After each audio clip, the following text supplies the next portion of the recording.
Hello viewers, एक बार फिर आप सभी लोगों का स्वागत है। We are covering the topic body fluids and circulation. Heart topic हम लोग कवर कर रहे हैं। We have studied cardiac cycle in the previous lecture. Today we will be talking about the various other components such as the blood pressure, heart sound, pulse and all other things. So let us begin today's topic. शुरू करने से पहले एक बार आज का thought for the day जान लेते हैं। क्या है? Success isn't overnight, it's when every day you get a little better than the day before. It all adds up. So we have to work every day and we have to step towards the goal. So don't stop when you are tired and stop when you are done. When the goal is reached, then only you have to stop. चलिए शुरू करते हैं आज का lecture इन्हीं words के साथ। हमेशा लगे रहना है, डट कर लगे रहना है, सिलेक्शन लेकर रहेंगे। कोई भी एग्जाम हो, कोई भी कॉम्पिटिटिव एग्जाम हो, मेहनत करते रहिए, मेहनत जरूर रंग लाएगी। कार्डियक साइकिल के बारे में कुछ जरा सा जिस्ट जान लेते हैं। क्या है कुछ जैसे कि ये हार्ट है, एक स्कीमेटिक डायग्राम है जो कि रिप्रेजेंट कर रहा है। ये राइट साइड है, राइट ऑरिकल है, और ये वाला राइट वेंट्रिकल है। सिमिलरली ये लेफ्ट साइड है, ये वाला लेफ्ट एट्रिया है, और ये वाला लेफ्ट वेंट्रिकल है। ठीक है। शुरुआत कार्डियक साइकिल का हम लोगों ने कैसे किया था? चारों चेम्बर्स रेस्ट कंडीशन में, रेस्ट कंडीशन होता है तो उसको क्या बोलते हैं? डायस्टॉल। पहले डायस्टॉल में है और फिर उसके बाद कॉन्ट्रैक्ट करेगा, तो एक डायस्टॉल और एक सिस्टॉल दोनों को मिलकर क्या बनाएंगे? Cardiac cycle. ठीक है। वो साइमल्टेनियसली कोई भी हो सकता है। ठीक है, क्योंकि जो 0.8 सेकंड मिला है जिसमें कार्डियक साइकिल होता है उसके अंदर दोनों चीज होती हैं। चारों चेम्बर्स अपना कॉन्ट्रैक्ट भी हो रहा है, रिलैक्स भी हो रहा है, कॉन्ट्रैक्ट भी कर रहा है, रिलैक्स भी कर रहा है, इन्हीं 0.8 सेकंड में, जो कि एक कार्डियक साइकिल का टाइम होता है 0.8 सेकंड। ठीक है। तो सबसे पहले हम लोग शुरू करने के लिए, कुछ समझाने के लिए, साइकिल है कहीं से तो शुरुआत करना होगा। शुरुआत क्या करते हैं कि कैसे वेंट्रिकल के अंदर ब्लड, एट्रिया के अंदर कैसे ब्लड बढ़ेगा। एट्रिया, ठीक है, ये एट्रिया है, तो इसके अंदर जो भी वेन्स है, superior vena cava, inferior vena cava, और इस तरफ पल्मोनरी वेन्स, उसके थ्रू जैसे भी इसके अंदर ब्लड बढ़ा, ब्लड इसके अंदर फिल हो गया, तो उसको क्या बोलेंगे? Passive filling. पैसिव फिलिंग बोला जाएगा। सबसे पहले क्या हो जाएगा? Passive filling. पैसिव फिलिंग हो रहा है एट्रिया का। ठीक है। इस समय क्या है? वेंट्रिकल्स आराम से रिलैक्स कर रहे हैं ना, एट्रिया भी रिलैक्स कंडीशन में है सब। इसके अंदर कुछ ब्लड बढ़ा है ना, ब्लड के भार की वजह से ये वाल्व खुल जाता है। ब्लड की भार की वजह से, वेट की वजह से इसका वाल्व खुल जाएगा और फिर उसमें कुछ ब्लड नीचे जाएंगे वेंट्रिकल में। और एक और चीज, इंपॉर्टेंट चीज याद रखना है कि कुछ ब्लड तो ऑलरेडी पहले से ही वेंट्रिकल में हमेशा प्रेजेंट रहता है। कुछ ब्लड हमेशा प्रेजेंट रहेगा, जैसे कि लंग्स के अंदर रेजिडुअल वॉल्यूम में कुछ ना कुछ हवा भरा रहता है, उसी तरह हमेशा वेंट्रिकल्स के अंदर कुछ ना कुछ ब्लड हमेशा फिल्ड रहेगा। वो कितना अमाउंट रहेगा ब्लड का? ये अमाउंट कितना होगा? 60 ml। 60 ml ब्लड फिल रहेगा। फिर उसके बाद एक जो मैंने डायग्राम बनाया है, जो वेंट्रिकल फिल हुआ पैसिवली पहले फिल होगा, तो पैसिव फिल हो रहा है, तो इसके अंदर देखिए ये मैंने डायग्राम बना दिया, ऐसा ऐसा डॉटेड मैंने स्ट्रक्चर दिखा दिया, dotted dotted dotted. This is 45 ml। 45 ml कितना बढ़ा? पैसिव फिलिंग से। पैसिव फिलिंग से 45 ml भर गया। ठीक है। और इसके पहले जो कि खुद से पहले प्रीवियसली वेंट्रिकल्स बढ़ा हुआ है, कितना? वेंट्रिकल्स के अंदर ईच वेंट्रिकल की बात हो रही है ना, हर एक वेंट्रिकल के अंदर कितना? 60 ml ब्लड पहले से ही प्रेजेंट है। ठीक है। अब ये हो गया पैसिव फिलिंग। ठीक है। ये रिलैक्स कंडीशन में इतना वेंट्रिकल के अंदर जो भी मतलब ब्लड मौजूद है पहले से ही। ठीक है। और इसको जॉइंट डायस्टोल के रूप में भी बोला जाता है। ठीक है। एंड पोजीशन है, एक लास्ट पार्ट है एक एंड डायस्टोल का। ठीक है। ये साइकिल हम लोग जब एंड करेंगे उसमें एक और डायस्टोल आएगा जिसको बोला जाएगा अर्ली डायस्टोल। ये क्या है? Late diastole. ठीक है। तो इसके अंदर ब्लड फिल हो गया। अब फिर क्या होगा? अब एट्रिया कांटेक्ट करेगा, बचा खुचा जितना एट्रिया में ब्लड है वो भी नीचे चला जाएगा। ठीक है। सपोज ये ब्लड चला गया। ठीक है। अब फिर मैं एक और डायग्राम आपके लिए बना देता हूँ। ठीक है। सपोज ये एट्रिया है और ये इसका डायग्रामेटिक रिप्रेजेंटेशन है, ठीक है। ये एट्रिया है और ये वेंट्रिकल बनाया गया है, एट्रिया है और फिर ये वेंट्रिकल बनाया गया है, ठीक है। इसके अंदर ब्लड तो ऑलरेडी फिल हो गया है। एक तो देखिए हरे वाले रंग से मैंने बना दिया है जो 60 ml भरा हुआ है, पहले से 60 ml भरा हुआ है। फिर लाल कलर से बनाया है जो कि पैसिव फिलिंग से बड़ा है, कितना 45 ml, ठीक है। अब फिर मैं एक और कलर से बना रहा हूँ, ब्लू कलर ले रहा हूँ, ठीक है। एक और कलर से बना रहा हूँ जो कि वेंट्रिकल के अंदर जो है ना बचा खुचा जो भी है वो स्पेस चेम्बर वेंट्रिकल के अंदर वो फिल हो गया। वेंट्रिकल के अंदर ये नया वाला जो फिलिंग हुआ ये क्या है, दिस इज 25 ml। ये ब्लड कितना हो गया 25 ml। तो ये क्या हो गया, एट्रिया कॉन्ट्रैक्शन। ये किससे आया, एट्रियल कॉन्ट्रैक्शन की वजह से, एट्रियल कॉन्ट्रैक्शन, एट्रियल कॉन्ट्रैक्शन की वजह से कितना आया 25 ml ब्लड, ठीक है। तो ये टोटल हो गया। तो कितना जोड़िएगा, टोटल करिएगा, यानी कि वेंट्रिकल के अंदर पूरा ब्लड फिल हो गया है ना। 60 + 45 105 हो गया, 105 + 25 कितना हो गया, टोटल 130 ml ब्लड हो गया, ठीक है। ये टोटल वेंट्रिकल के अंदर हो गया, ईच वेंट्रिकल, वेंट्रिकल के अंदर कितना ब्लड भाई फिल हो गया, टोटल 130 ml। इसको क्या बोला जाता है, हमने सीखा क्या है, एंड डायस्टोलिक वॉल्यूम। डायस्टॉल अब खत्म हो रहा है, डायस्टॉल एंड हो रहा है वेंट्रिकल का, तो एंड डायस्टोलिक में 130 ml भरा हुआ है।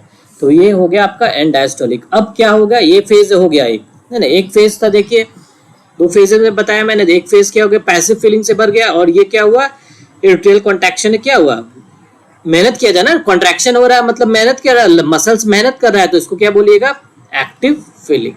ये फिर active filling of ventricle, ventricle का एक्टिव फिलिंग हो रहा है एट्रिया के कॉन्ट्रैक्शन की वजह से। तो ये दूसरा, तो टोटल ब्लड आ गया अब वेंट्रिकल के अंदर। अब वेंट्रिकल का काम है, इसी जो ब्लड उसको मिला है वो क्या रख के रहेगा, अचार डालेगा उस ब्लड का, नहीं ना, उस ब्लड को फिर वापस फेंकना है, उसको वापस भेजना है उसके या जो जरूरत जगह है, यानी बॉडी टिश्यूज में भेजना है, या फिर राइट साइड की बात करेंगे तो लंग्स को भेजना है, तो वो अपने जगह पे भेजेगा, ठीक है। भेजने के लिए अब वो कॉन्ट्रैक्ट करेगा, कॉन्ट्रैक्ट करके ब्लड को बाहर भेजेगा।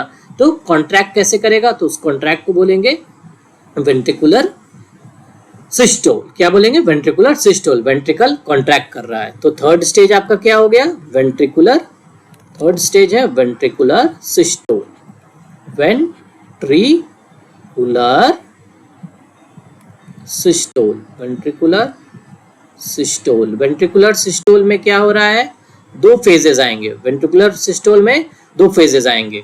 एक तो क्या होगा, पहले जिसको बोलते हैं आइसो वॉल्यूमेट्रिक कॉन्ट्रैक्शन। क्या बोलेंगे, iso volumetric contraction, iso volumetric contraction. और दूसरा क्या हुआ, वेंट्रिकुलर इजेक्शन, है ना, उसमें क्या होगा, वेंट्रिकुलर इजेक्शन। दूसरा क्या होगा, वेंट्रिकुलर इजेक्शन, है ना, वेंट्रिकुलर इजेक्शन, ठीक है। तो इसमें क्या होता है, सब ये सेम वेंट्रिकल है, वेंट्रिकल के अंदर जो ब्लड है, ब्लड कॉन्ट्रैक्ट करेगा, है ना, जो सॉरी वेंट्रिकल कॉन्ट्रैक्ट करेगा और ब्लड को बाहर भेजना है, बट ऐसा कॉन्ट्रैक्शन होगा जिसके कारण की वॉल्यूम तो उतना ही रहेगा, बट प्रेशर बिल्डअप हो रहा है, प्रेशर की शुरुआत हो रहा है, प्रेशर बिल्डअप होने की वजह से एवी वाल्व क्लोज हो जाएगा, एवी वाल्व क्लोज हो जाएगा, तो ताकि ब्लड को बाहर नहीं जाने देगा। तो जैसे कि इसका एक डायग्रामेटिक रिप्रेजेंटेशन देखिए, ये है एट्रिया आपका, और फिर ये वेंट्रिकल है, ये पल्मोनरी आर्टरी से लंग्स को जाएगा, और फिर ये एक और ये एओर्टा है, और फिर ये वेंट्रिकल, ठीक है, ये एट्रिया है।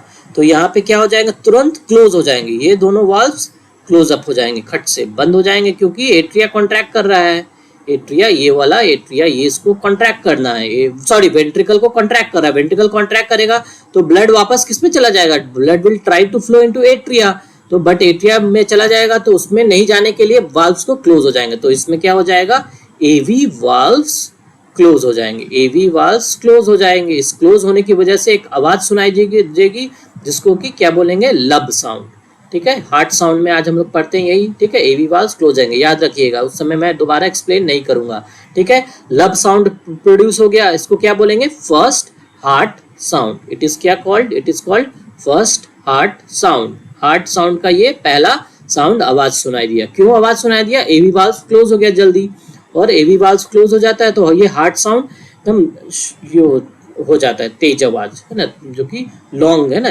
अगर कंपेयर किया जाए तो ये लॉन्ग होता है और बूमिंग होता है, ठीक है। तो उस समय मैं आपको बता दूंगा, ठीक है। फर्स्ट हार्ट साउंड याद रखिएगा, एवी वाल्व क्लोज होने की वजह से होता है, ठीक है। और फिर सेकंड हार्ट साउंड सेमिनोलर वाल्व के क्लोज से होगा, ठीक है। चलिए अब वापस आ जाइए, यहाँ पे क्या है, एवी वाल्व क्लोज हो गए। अब ब्लड को कहाँ जाना, इधर जा, रास्ता बंद हो गया, अब तो ब्लड इधर ही जाएगा। तो ब्लड इधर जाएगा तो यहाँ पे कौन से वाल्व प्रेजेंट होते हैं, यहाँ पे सेमिनोलर वाल्व्स प्रेजेंट होते हैं, पल्मोनरी आर्टरी में और एओर्टा में। तो सेमिनोलर वाल्व्स खुल जाएंगे, दरवाजा खुल जाएगा, दरवाजा खुल जाएगा, तो ये वाला वाल्व ओपन हो जाएगा। वाल्व ओपन हो जाएगा तो इसमें से ब्लड बाहर जाने का कोशिश करेगा। तो पहला वाला में पहले तो वाल्व क्लोज हो गया, ठीक है। तो इसके अंदर इतना वॉल्यूम नहीं हुआ, ये वाला पहला पार्ट क्या हो गया, आइसोवोल्यूमेट्रिक कॉन्ट्रैक्शन, ठीक है। अब उसके बाद वाल्व्स ओपन हो रहे हैं तो ये वाला क्या हो जाएगा, वेंट्रिकुलर इजेक्शन। सेकंड फेज बना रहा हूं मैं, ठीक है। सेकंड फेज, ये देखिए वाल्व्स अब ओपन हो गए, वाल्व्स ओपन हो गए तो इसके अंदर ब्लड फिर बाहर जाने लगेगा, ब्लड चला जाएगा, ठीक है। बाहर ब्लड चला जा रहा है बाहर, ये कहाँ जाएगा, इस लेफ्ट वाले साइड से बॉडी में जाएगा और इस वाले साइड से लंग में चला जाएगा। तो ये क्या हो गया, इजेक्शन, वेंट्रिकुलर इजेक्शन। इसमें सेमिनोलर एसएल वाल्व्स है ना, सेमिनोलर वाल्व्स क्या हो गए, ओपन अप हो गए, तो ये वेंट्रिकुलर इजेक्शन हो गया। और कितना ब्लड इजेक्ट करेगा, 70 ml है ना। इसके अंदर ब्लड फील्ड है ना, ब्लड कितना फील्ड है, हमने पढ़ा ना, 130 ml ब्लड फील्ड है ना। वेंट्रिकुलर कॉन्ट्रैक्ट कर रहा है, चेंजेस नहीं आ रहा, ब्लड को ये भेजा, वो इसको क्या बोलते हैं, स्ट्रोक वॉल्यूम। इसी को क्या बोलते हैं, stroke volume. This is called stroke volume. यहीं से कैलकुलेट होता है क्या, कार्डियक आउटपुट। कार्डियक आउटपुट क्या होता है, 1 मिनट में कितना कार्डियक आउटपुट एक वेंट्रिकल भेजा, तो 72 से मल्टीप्लाई करके यहीं से हम लोग को क्या मिलता है, 5 litre of blood. 5 litre of blood पर मिनट में, पर मिनट के अंदर ट्रेवल ना, हार्ट भेजता है ना, उसका हार्ट का ये मेहनत हुआ, आउटपुट हुआ। कार्डियक आउटपुट क्या है, 70 से 72 है ना। एथलीट्स वगैरह में ये बढ़ भी सकता है, it can even go up to 11 litres है ना, 11 लीटर्स तक भी हो सकता है एथलीट वगैरह में, ठीक है। चलिए ये जान गए हम लोग। थर्ड हो गया ventricular systole. We studied about now ventricular systole. Ventricular systole के बारे में जान लिए, ठीक है। अब फिर नेक्स्ट क्या हो जाएगा, नाउ नेक्स्ट अब लोग अब जान लेते हैं about step, last step. Last step क्या हो रहा है, वेंट्रिकल अब क्या करेगा, रिलैक्स करना कोशिश करेगा। अब वेंट्रिकल रिलैक्स करना, वेंट्रिकल के रिलैक्स करने का बारी आएगा, ठीक है। तो ये वेंट्रिकुलर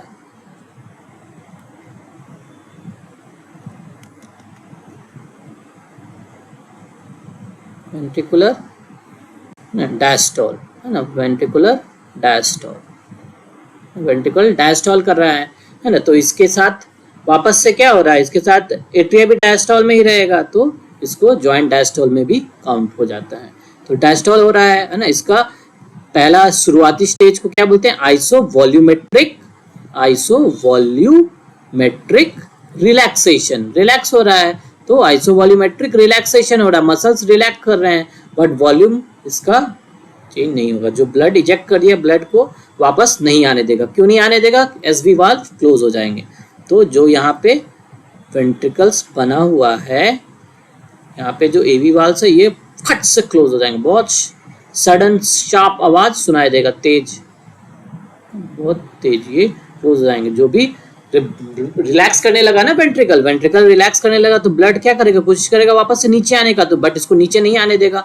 तो इसमें क्या हो जाएंगे, एसएल वाल्व्स क्लोज हो जाएंगे, एसएल वाल्व्स क्लोज हो जाएंगे तुरंत है ना। एसएल वाल्व्स क्लोज हो जाएंगे एकदम शार्प, अचानक से सडन, तो शार्प क्लोज हो जाएंगे। तो इससे एक आवाज प्रोड्यूस होगा, आवाज प्रोड्यूस होगा तो इसको क्या बोलते हैं, second heart sound, second heart sound. Stethoscope से सुनेंगे तो ये वाला आवाज कैसा सुनाई देगा, डब है ना, डब आवाज सुनाई देगा। तो लब डब, लब डब, ये आवाज सुनाई दिया हम लोगों को।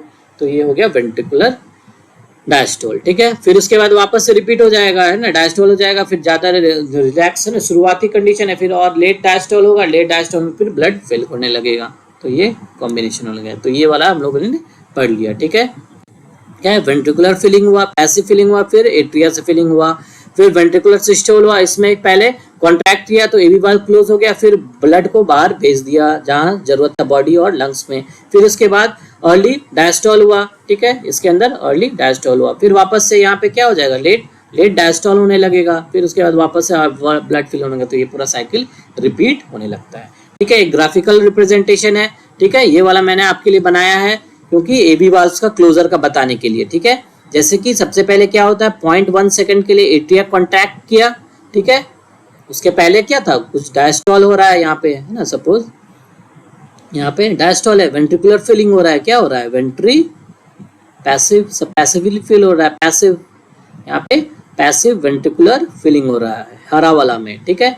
और इसके अंदर एट्रिया सिस्टोल है, इसमें क्या होगा, एक्टिव, ये एक्टिव वेंट्रिकुलर फिलिंग हो रहा है इसमें। तो बट एट्रिया कॉन्टैक्ट कर रहा है 0.1 सेकंड के लिए, फिर वेंट्रिकुलर सिस्टोल क्या होगा 0.3 सेकंड के लिए, और एट्रिया होगा 0.1 सेकंड के लिए। तो जैसे वेंट्रिकल कॉन्ट्रैक्ट करना चालू करेगा उसी समय एवी वाल्व क्या हो जाते हैं, क्लोज हो जाते हैं, जिससे कि लब साउंड सुनाई देगा, ठीक है। सेम सिमिलरली उसी तरह जब वेंट्रिकल का सिस्टोल बंद हो जाता है उसके बाद ब्लड रिलैक्स, वेंट्रिकल रिलैक्स करने लगता है, वेंट्रिकल रिलैक्स करने लगेगा तो blood will try to flow down, तो उसको सेमिनोलर वाल्व यहाँ पे क्लोज हो जाता है, ये वाला सेमिनोलर वाल्व क्लोज हो जाएगा तो डब साउंड सुनाई देगा, ठीक है। तो यहाँ पर अगर देखे जाए तो फर्स्ट और सेकेंड हार्ट साउंड के बीच में कितना समय है, 0.3। ये वाला क्या है, फर्स्ट हार्ट साउंड, और ये वाला ये क्या है, second heart sound. Second heart sound और फर्स्ट हार्ट साउंड के बीच में डिफरेंस कितना है, दोनों के बीच का डिफरेंस कितना है, 0.3 सेकेंड, ठीक है, 0.3 सेकेंड, जो कि एक्चुअल में क्या टाइम है, वेंट्रिकुलर सिस्टोल, यानी वेंट्रिकुलर सिस्टोल के शुरुआत में एक वाल्व बंद हुआ, वेंट्रिकुलर सिस्टोल के एंड में एक वाल्व बंद हुआ, तो दोनों के स्टार्टिंग और एंड में दो आवाज सुनाई देती है, जिसको कि फर्स्ट हार्ट साउंड और सेकेंड हार्ट साउंड बोला जाता है, ठीक है। This is H1 first heart sound, और फिर ये क्या है,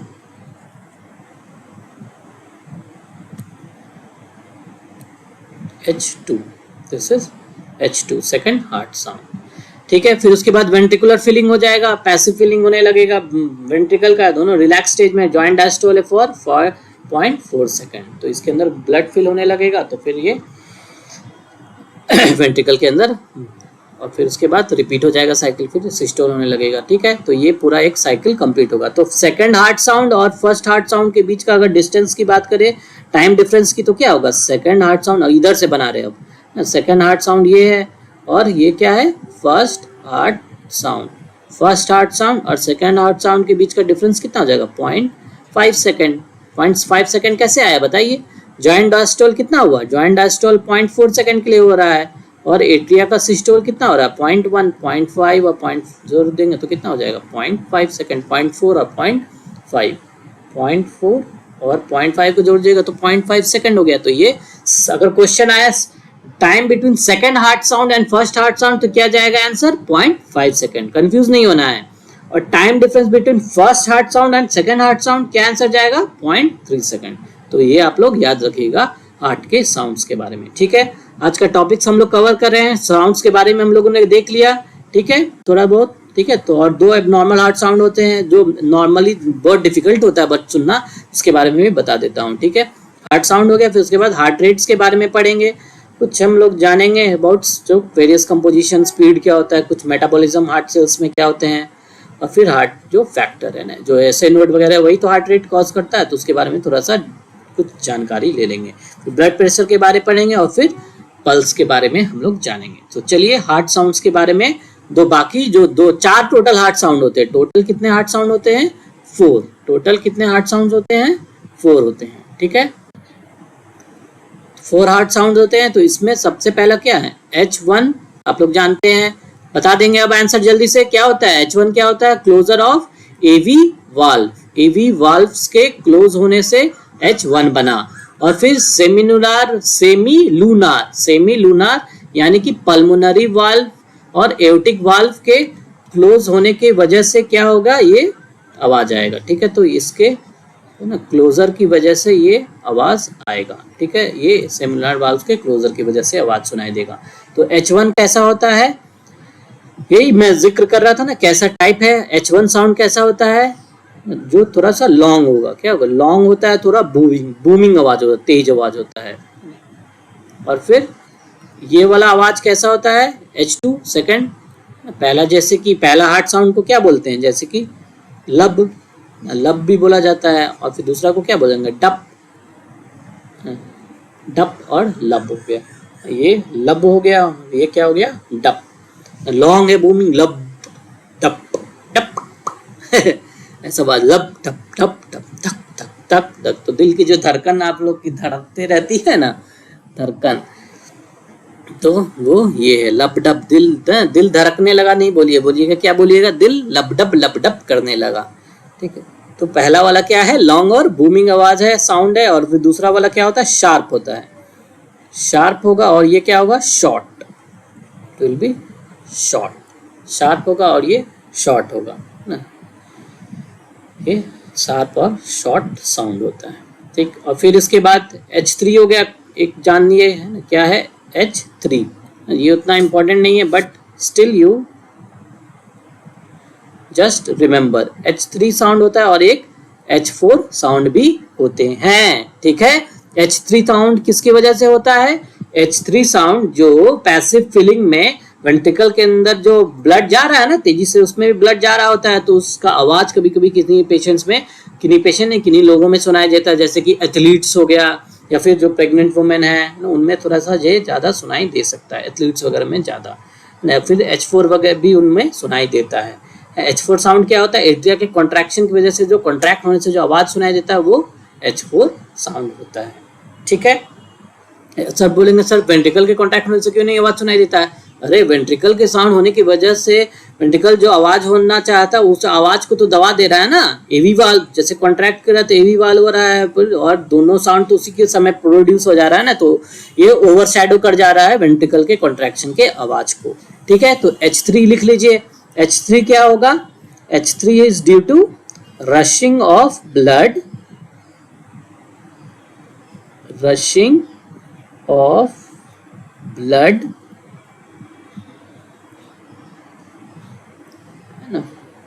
from atria to ventricle, atria से वेंट्रिकल में जब गया तो ये उसके दौरान होगा। ठीक है, ये जॉइंट डायस्टोल है, लेट जॉइंट डायस्टोल के अंदर ये देखने को मिलता है, लेट जॉइंट डायस्टोल।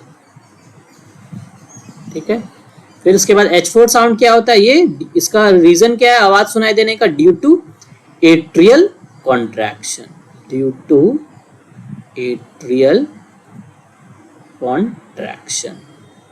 तो एट्रिया के कॉन्ट्रैक्शन की वजह से ये आवाज सुनाई देगा। ठीक है, याद रहेगा H1, H2, H3 और H4 साउंड। ठीक है, साउंड को सुनने के लिए क्या होता है, स्टेथोस्कोप होता है, ये सब लोग जानते हैं।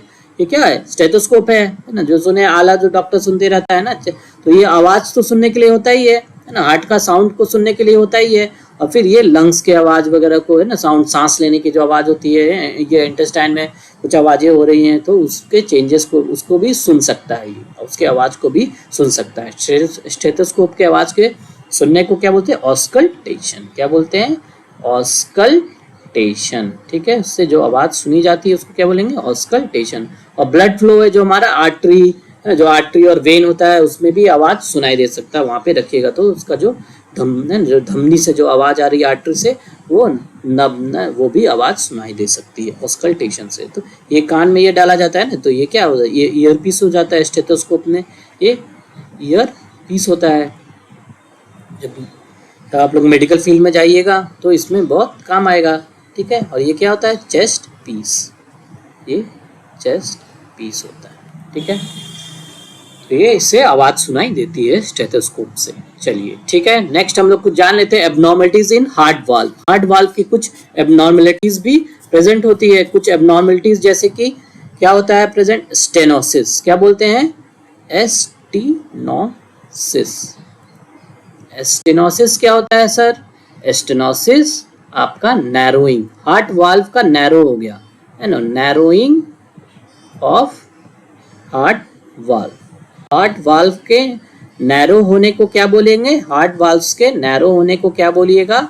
स्टेनोसिस, है ना। नैरो हो गया, हार्ट वाल्व पतला हो गया तो वेंट्रिकल को बहुत मेहनत करना पड़ेगा, बहुत दम लगाना पड़ेगा, दम लगा के हिस्सा, तो वेंट्रिकल को बहुत दम लगाना पड़ेगा, तो ये डिफिकल्ट हो जाता है, तो ये बीमारी क्रिएट हो जाएगा, दिक्कत हो जाती है पेशेंट्स में, ठीक है। स्टेनोसिस उन्हें बोलते हैं। और फिर एक और चीज क्या हो सकता है ना, ये दूसरा क्या हो सकता है? इनकॉम्पिटेंस। क्या हो गया? इनकॉम्पिटेंस, मतलब कि ब्लड वाल्व, कॉम्पिटेंस नहीं, कॉम्पिटेंस मतलब कि इनकॉम्पिटेंस, मतलब कि ब्लड अपना अच्छे से काम नहीं कर रहा। जो उसको वर्क दिया गया था, काम दिया गया था, भाई तुम अच्छे से नहीं कर रहे हो, उसका काम क्या था? भाई ब्लड को रोकना, है ना, यहाँ सही दिशा में पहुंचाना, है ना, prevent back flow of the blood. Back flow मतलब कि वेंट्रिकल से एट्रिया में नहीं जाने देगा एवी वाल्व, है ना। सेमिनुलर वाल्व क्या करेगा? वेंट्रिकल से जो पल्मोनरी या एट्रा में वापस ब्लड को नहीं आने देगा। तो ये तो प्रिवेंट, क्या इसका काम क्या होता है? ब्लड, हार्ट वाल्व का मेन फंक्शन क्या है? Prevents back flow of blood. ये किसका फंक्शन है? वाल्व का, है ना। ये वाल्व का क्या काम होता है? वाल्व का यही काम होता है ना, prevent back flow of the blood. तो इनकॉम्पिटेंस के अंदर क्या हो जाएगा? इनकॉम्पिटेंस के अंदर इसका उल्टा हो जाएगा, यानी कि back flow of the blood will increase, है ना। बैक फ्लो यानी कि इसका मतलब क्या हो जाएगा? बैक, ये यहाँ पे आप लिख दीजिए ना, यहाँ पे आप लिख दीजिए क्या है इनकॉम्पिटेंस, मतलब कि बैक फ्लो विल स्टार्ट, ठीक है। बैक फ्लो स्टार्ट होने लगेगा, बैक फ्लो वापस, यानी कि विपरीत दिशा में ब्लड जाने लगेगा। जो गलत दिशा में ब्लड जाने लगा, वाल्व अपना काम ठीक से नहीं कर रहा है, वाल्व तुम अच्छे से काम नहीं कर रहे हो, तो तुम क्यों क्या हो गए? इनकॉम्पिटेंट हो गए। बोलते हैं ना, you are incompetent to do this job, ऐसा बोला जाता है ना, तो वही है इनकॉम्पिटेंस, वाल्व का इनकॉम्पिटेंस। और तीसरा क्या है? तीसरा को बोलते हैं मरमर। दिस इज इंपॉर्टेंट, ठीक है। क्या बोलते हैं? मर, है ना। ये आवाज एटलीस्ट बस इतना जान लीजिए, जो भी एबनॉर्मल साउंड सुनाई देता है उसको क्या बोलते हैं? मरमर। एबनॉर्मल हार्ट साउंड्स, ठीक है। जो भी एबनॉर्मल हार्ट साउंड है ना, यानी कि एबनॉर्मल हार्ट साउंड मतलब नॉर्मल क्या हो गए? H1, H2, H3 और H4, है ना। ये सब क्या हो गए? ये सब नॉर्मल है, तो ये सब नॉर्मल है ना। नॉर्मल के इसके अलावा कोई भी साउंड सुनाई दे रहा है तो ना वो क्या हो जाएगा? एबनॉर्मल, ठीक है। लब दब मेनली ज्यादा इंपॉर्टेंट क्या है? लब और डब, H1 और H2, लब दब है ना। कुछ अभी अजीबोगरीब आवाज सुनाई दे, कुछ है ना, वाल में प्रॉब्लम आ जाती है जिसके कारण आवाज नहीं, धक धक धक धक के बदले डुक डक भट फुट फट फट फुट होने लग गया, तो क्या होगा? मरमर, इसको बोलेंगे मरमर। तो दिस इज इम्पॉर्टेंट पॉइंट, ये एग्जाम पॉइंट ऑफ व्यू से इम्पॉर्टेंट है, ठीक है। ये याद रखिएगा, मरमर क्या है? एबनॉर्मल हार्ट साउंड्स, ठीक है। चलिए next will cover about the topic about the heart rate. Okay, तो नोडल टिश्यूज के बारे में हम लोग कुछ जान लेते हैं। जैसे कि आप लोग जानते होंगे, नहीं भी जानते हैं तो घबराइए नहीं, नाम मैं बता देता हूँ। नोडल टिश्यूज में सबसे इंपॉर्टेंट क्या होता है? SA node is also called the pace maker of the heart. तो यही इम्पल्स स्टार्ट करता है। ये तो क्या है? पेस मेकर, इसको क्या बोलते हैं? पेस मेकर हार्ट का है, तो ये इम्पल्स स्टार्ट करता है। तो ये इम्पल्स कितना जनरेट करता है? यही इसी के इम्पल्स के जनरेशन जो होता है, इसका इम्पल्स का जो जनरेशन होता है, क्योंकि जनरली क्या 70 से 75 या 70 से 80 बोलिए, 70 से 75 माना जाता है, तो एवरेज क्या ले लिया जाता है? एवरेज हो गया 72 टाइम्स ये क्या करता है? ये इम्पल्स जनरेट करता है। क्या करता है? इम्पल्स को जनरेट करता है, इम्पल्स को जनरेट। तो इम्पल्स जनरेशन कैपेसिटी इसका कितना है? 72 टाइम्स पर मिनट। तो इतना पर मिनट करता है, तो इसी को एवरेज ये ले लिया जाता है। तो यही हार्ट बीट बोला जाता है। जो हार्ट रेट है, तो हार्ट रेट यही इसी से डिसाइड होता है। हार्ट रेट इसी से डिसाइड होता है। क्या होता है? 72 बीट्स पर मिनट। तो क्या बोलेंगे? हार्ट रेट क्या है? 72 बीट्स पर मिनट, ठीक है। तो this is our heart rate. तो ये हार्ट रेट किससे डिसाइड होता है? ऐसे नोड से, ठीक है। इसके अलावा भी बाकी और भी नोडल टिश्यूज है, उसके पास कैपेसिटी होता है, they have the capacity to generate impulse, but उनका स्पीड बहुत कम होता है, इसीलिए ओवर पावर कौन कर जाता है? ऐसे नोड के पास ही मेन कैपेसिटी होता है, वही सब कुछ जनरेट कर पाता है। ये इसका स्पीड होता है कितना? 50 से 60 बीट्स इम्पल्सेस पर मिनट का इसका कैपेसिटी होता है, ठीक है। और बंडल ऑफ हिस भी होता है, बंडल ऑफ हिस, इसके बाद क्या डिवाइड हो जाता है? बंडल ऑफ हिस, ठीक है, बंडल ऑफ हिस। ये इसके पास क्या बंडल ऑफ हिस क्या है, समझ रहे हैं ना? जैसे कि ये देखिए हार्ट बनाते हैं, पहले देख लीजिए, समझ लीजिए, ठीक है। ये बेसिक हार्ट का स्ट्रक्चर है, ये वेंट्रिकल है, ये एट्रिया है, ये वेंट्रिकल है, और ये भी, तो ये स्ट्रक्चर है। तो यहाँ पे राइट एट्रिया में क्या प्रेजेंट होता है? ये वाला ऐसे नोड है, ये दिस इज द ऐसे नोड। और फिर इससे इंटरनोडल ट्रैक्ट जाते हैं, 3 इंटरनोडल ट्रैक्ट है ना। एक वाला लेफ्ट साइड, लेफ्ट एट्रियम को भी प्रोवाइड करता है बैचमैन्स बंडल, ठीक है। एक यहाँ पे प्रोवाइड करेगा इंटरनोडल ट्रैक्ट को। तो ये इंटरनोडल ट्रैक्ट किसको प्रोवाइड करता है? यहाँ पे इस कॉर्नर पे क्या होता है? एवी नोड, ठीक है, एवी नोड। फिर इसको एवी बंडल बोलते हैं, एट्रियोवेंट्रिकुलर बंडल। एट्रिया वेंट्रिकल दोनों पेशेंट में प्रेजेंट है, तो उसको एट्रियोवेंट्रिकुलर बंडल भी बोलते हैं। वहाँ पे उसको क्या, दूसरा साइंटिस्ट के नाम पे भी है, तो उसको क्या बोलते हैं? Bundle of his. ये वाला ये डार्क से बना है, वो क्या हो गया? Bundle of his. फिर यहाँ से ये 2 पार्ट में डिवाइड हो जाता है ऐसे, है ना। तो एक वेंट्रिकल में राइट में, एक लेफ्ट में चला गया, तो ये बंडल ऑफ हिस हो जाता है। फिर उसके बाद ये परकिंजे फाइबर्स में डिवाइड हो जाता है, परकिंजे फाइबर्स में डिवाइड हो जाता है। यहाँ से ऐसे परकिंजे फाइबर्स, जो जितना मसल है वेंट्रिकल्स का, उसमें सब सप्लाई करता है। तो जहाँ जहाँ ये जाएगा, वहाँ वहाँ इम्पल्स जाएगा, वहाँ वहाँ हार्ट कॉन्ट्रैक्ट कराएगा। तो जितने बार ये इम्पल्स करेगा, उतने बार हार्ट कॉन्ट्रैक्ट करेगा। तो इसीलिए ये इस तरह हार्ट कंडक्ट करता है, सिस्टम है ना, हार्ट कंडक्टिंग सिस्टम है। ये सब क्या हो गया? पेस मेकर हो गया। तो बाकी सबको क्या बोला जाता है? कंडक्टिंग, है ना, कंडक्टिंग टिश्यूज। बाकी जितने भी है सब कंडक्टिंग टिश्यूज हो गए, है ना। पेस, है ना, पेस कंडक्टिंग, ये तो क्या हो गया? पेस कंडक्टिंग टिश्यू हो गया, ये पेस मेकर हो गया। एवी नोड को दूसरा में पेस सेटर भी बोला जाता है। उसका दूसरा निकनेम क्या है एवी नोड का? पेस सेट करता है ना। 0.1 सेकंड के लिए थोड़ा डिले भी कर देता है, ताकि एट्रिया कांटेक्ट कर पाए, और 50 से 60 इसके पास कैपेसिटी होता है। बट ओवररूल कौन करेगा? ऐसे नोड, इसका सबसे ज्यादा कैपेसिटी होता है। बोले सर ये सब का तो बता दिए, 70 75 होता है, 60, इसका भी बता दीजिए सब बंडल ऑफ हिस का। ओके, बंडल ऑफ हिस क्या है?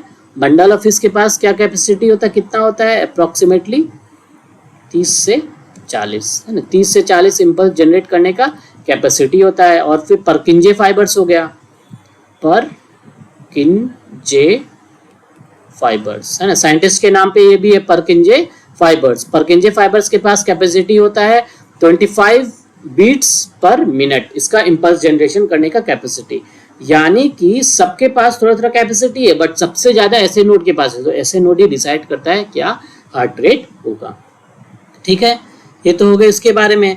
और फिर कुछ और चीजें जान लीजिए, जैसे कि इसका स्पीड क्या होता है ना। इसका कंपोजिशन तो हम लोग जानते ही है ना। कुछ स्पीड भी जान लीजिए, जैसे कि ऐसे नोड के बारे में, ठीक है। मैं एक बार बता देता हूं और आपको, 1 मिनट। ऐसे नोडल टिश्यू जान रहे हैं ना, तो थोड़ा सा स्पीड के बारे में भी जान लीजिए। जैसे कि बीट्स कंडक्ट करता है ना, कितना फास्ट, कितना रैपिडली ये मैसेज को कंडक्ट करता है, इम्पल्स को, एक्शन पोटेंशियल को कैसे कंडक्ट करके लेके जाता है नीचे, वो इसका स्पीड जान लीजिए, ठीक है। तो इसका स्पीड जानिएगा, पहले मैं बता देता हूँ आपको, लिख देता हूँ, फिर उसके बाद बोलिएगा कि सर ये ऐसे ज्यादा कैसे हो गया। ये देखिए, ऐसे नोड का स्पीड करने का है ना, मीटर पर सेकंड में ही इसका यूनिट लिख रहे हैं। मीटर पर सेकंड में इसका कितना होता है स्पीड? 0.05 इतना, ठीक है। एवी नोड का क्या होगा? एवी नोड कितना स्पीड करता है? 0.1, नहीं, सबका यूनिट वही है, मीटर पर सेकंड, ठीक है। फिर उसके बाद क्या है? Bundle of his. Bundle of his भी कमी करता है अप्रोक्सीमेटली, ये ज्यादा। एवी नोड भी 0.05 ही कंडक्ट करता है, ठीक है। और बंडल ऑफ हिस कितना करेगा 0.1 है ना, 0.1 मीटर पर सेकेंड, ठीक है। और इनके बीच में एक इंटरनोडल ट्रैक्ट होता है, क्या होता है, ऐसे नोड और इसको कंडक्ट करने के लिए इंटरनोडल फाइबर्स होते हैं। तो इंटरनोडल फाइबर्स का भी सेम होगा, कितना होता है, ए बंडल ऑफ हिस वाला जो बंडल है ना, बंडल फाइबर है, ये भी फाइबर, तो ये भी 0.1 मीटर पर सेकेंड करेगा, ठीक है। और इम्पॉर्टेंट क्या है, ये मैं बता क्यों रहा हूँ, ये वैल्यू सबसे इम्पॉर्टेंट क्या है, परकिंजे फाइबर से एग्जाम में आता है इम्पॉर्टेंट। अब सर इम्पॉर्टेंट तो लिख रहे हैं, बताइए तो। अच्छा मेरे बच्चे, क्या है, परकिंजे फाइबर्स क्या है, जो वेंट्रिकल के अंदर प्रेजेंट करते हैं ना, इसका स्पीड क्या होता है 4 मीटर पर सेकेंड, बहुत ही इसका फास्ट कंडक्ट करता है। क्यों करता है, क्योंकि ये बहुत थिक होता है, क्या होता है, thick, they are very thick. तो मोटा वायर है ना, तो तार है, बिजली का तार है ना, बिजली का तार मोटा होता है तो क्या होता है, रेजिस्टेंस कम होता है ना, एरिया जो जाता होता है, एरिया अगर बढ़ जाता है तो रेजिस्टेंस कैसे घट जाता है, रेजिस्टेंस घट जाता है ना। तो और स्पीड क्या हो जाता है, इसके कारण स्पीड ऑफ इलेक्ट्रिसिटी क्या हो जाएगा, जो फास्ट स्पीड कंडक्ट करेगा, इलेक्ट्रॉन्स कंडक्ट करेगा। तो सेम वही फंडा है यहाँ पे, एरिया सर्फ है ना, एरिया अगर एरिया थिक, मतलब एरिया क्या, सर्फ, वो क्रॉस सेक्शन एरिया की बात हो रही है ना, क्रॉस सेक्शन एरिया है ना, एरिया क्रॉस सेक्शन एरिया अगर बढ़ जाता है, क्रॉस सेक्शन एरिया अगर बढ़ जाता है तो क्या होता है, क्रॉस सेक्शन एरिया अगर बढ़ा देंगे, देखिए इसको डिलीट कर देता हूं मैं,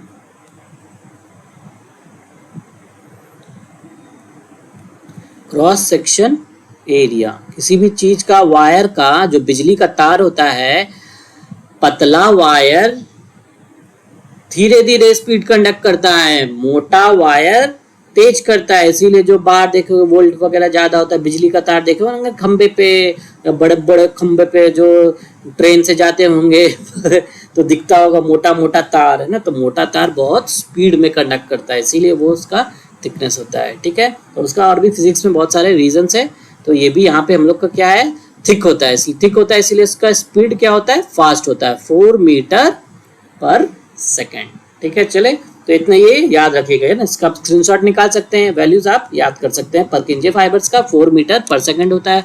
क्यों ज्यादा होता है सर, क्योंकि ये थिक होता है, ठीक है। तो बहुत जल्दी कंडक्ट करेगा, एकदम बिजली की तार की तरह सारा मसल्स में भेज देगा अपना इम्पल्स, और ताकि सारा वेंट्रिकल के मसल्स कॉन्ट्रैक्ट करेंगे, ठीक है। चलिए, फिर हार्ट रेट को डिसाइड करने के लिए ना, इसका फंक्शन जो करते हैं, इनका फंक्शन को जानने के लिए जान लीजिए, जो नोडल टिश्यूज हैं, ये क्या होते हैं, nodal tissues they are specialised cardiac fibres होते हैं। ये क्या होते हैं, दे आर मॉडिफाइड क्या होते हैं, नोडल टिश्यूज क्या होते हैं, they are modified cardiac muscles होते हैं ना। तो मसल है, तो मसल्स के अंदर क्या प्रेजेंट होता है, जो भी चीज होगी, सार्कोमियर, माइटोकॉन्ड्रिया, ये सब प्रेजेंट होता है। तो इनके अंदर क्या होगा, बहुत ज्यादा इंक्रीज होगा ऑफ माइटोकॉन्ड्रिया बहुत ज्यादा होंगे, ठीक है, माइटोकॉन्ड्रिया बहुत ज्यादा होंगे, ठीक है। ग्लाइकोजन बहुत ज्यादा मात्रा में इनके पास होता है, ग्लाइकोजन बहुत ज्यादा मात्रा में होंगे। और क्या होगा इसका ज्यादा, इसके अंदर क्या होगा, ब्लड सप्लाई, जो वैस्कुलर है ना,